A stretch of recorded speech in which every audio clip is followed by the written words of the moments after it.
नक्कीच सदाभाऊ, माझा शेतकरी वाचला पाहिजे आणि सहकार क्षेत्रात जो भ्रष्टाचार बोकाळलेला आहे, चांगले मुद्दे तुम्ही उपस्थित केलेत आणि त्याच मुद्द्यांवर मी अवधूत वाघांकडे जातोय की वाघजी, एक प्रकारे त्यांनी सरकारवर पण आरोप केलाय, 1 महिना झाला असेल सरकारला, नक्कीच हा वेळ फार कमी आहे, पण या नव्या सरकारकडून, तुमच्या सरकारकडून खूप साऱ्या अपेक्षा आहेत, मात्र त्या अपेक्षांना सरकार कुठेतरी पुरं पडताना दिसत नाहीये. काय सांगाल यावर? गेली 15 वर्ष राष्ट्रवादी आणि काँग्रेसचं जे संचित होतं या महाराष्ट्रातलं, ते संचित म्हणजे जे पाप होतं ॲक्युम्युलेटेड, ते हळूहळू दूर करण्यासाठी जे काम हे नवीन सरकार करतं आहे, त्याची जी सुरुवातीची धोरणं आहेत, धन्यवाद सदाभाऊ, तुम्ही त्याला ॲक्सेप्ट केलंत, मान्य केलंत आणि आमच्या सरकारने जी काही सुरुवातीची जी धोरणं मांडलीत, ती धोरणं ही शेतकऱ्यांच्या बरोबर जाणारी धोरणं आहेत, हे तुम्ही मान्य केलं, त्याबद्दल तुमचे धन्यवाद. सर्वप्रथम मी सांगू इच्छितो की भारतीय जनता पक्ष आणि आमचं सरकार हे शेतकऱ्यांच्या बाजूने आहे. शेतकरी जगला तर समाज जगणार आहे, शेतकरी जगला तर महाराष्ट्र जगणार आहे, हे आम्हाला मान्य आहे आणि त्यामुळे शेतकऱ्यांच्या बाबतीतले सर्व विचार हे पॉझिटिव्ह दृष्टिकोनातून होणार आहेत, याबद्दल तुम्ही खात्री मानता.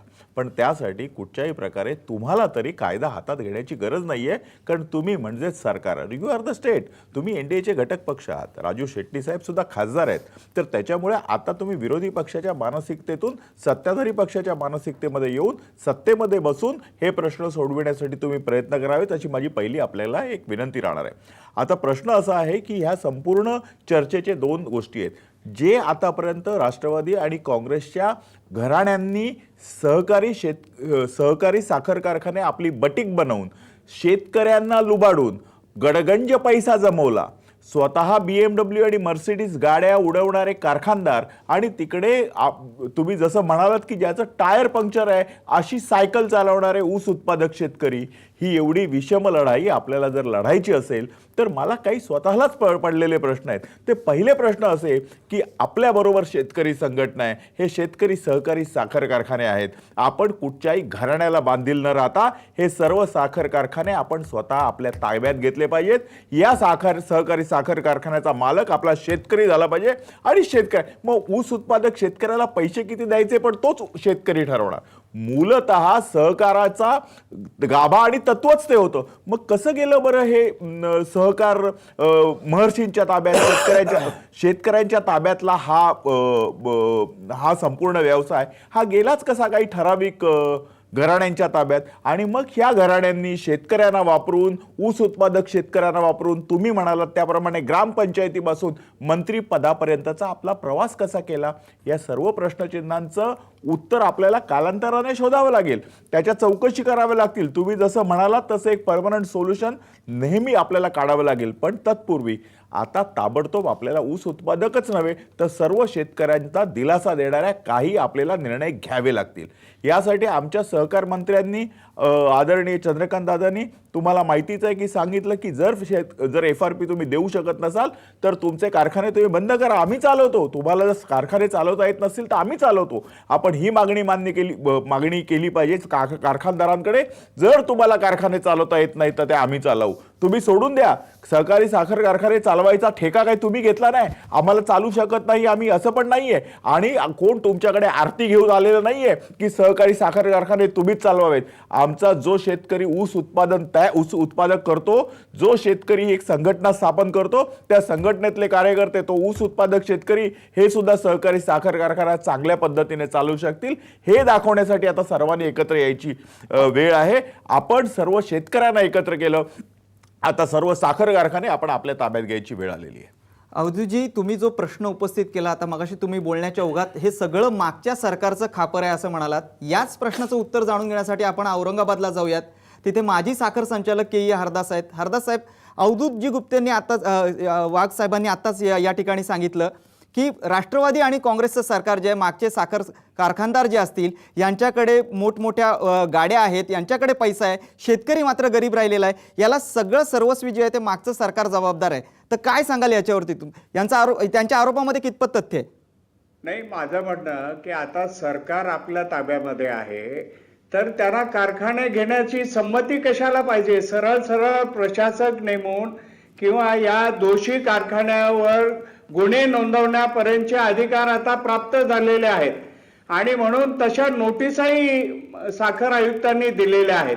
मला वाटतं त्याची सुरुवात गुन्हे नोंदवण्याची आणि प्रशासक नेमण्याची कार्यवाही जर सुरू झाली आणि कलम 88 अंतर्गत चौकशा सुरू झाल्या आणि झालेल्या चौकशाचं एक्झिक्युशन सुरू झालं तर मला वाटतं त्यांना जाणीव होऊ शकेल. शेतकऱ्यांचा प्रश्न हा तातडीचा प्रश्न आहे. तुम्ही जुन्या नव्याच्या भांडणामध्ये शेतकऱ्यांना सतत आर्थिक झळ देण्याची काही गरज नाही.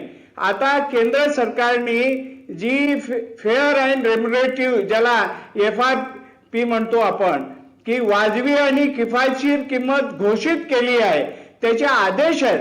त्यानुसार राज्य सहकारी बँक त्यांना पैसा देत नाही, कारण राज्य सहकारी बँक असं म्हणते की सध्या साखरेचे भाव पडले आहेत. शेतकऱ्यांना साखरेच्या भावाशी काही संबंध नाही.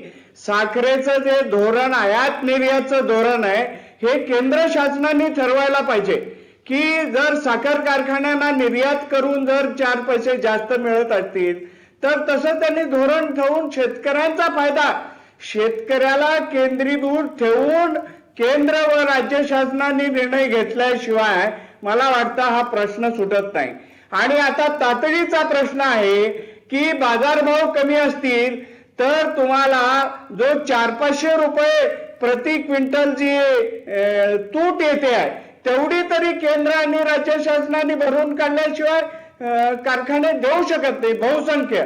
आता उदाहरणार्थ मराठवाड्यामध्ये आता मांजरांनी परवा घोषित केलं की मांजरा रेणा विकास हे जे त्यांच्या गटाचे कारखाने आहेत ते असं म्हणाले की मागचे नफे तोटे लक्षात घेऊन आम्ही त्याची किंमत देऊ शकतो.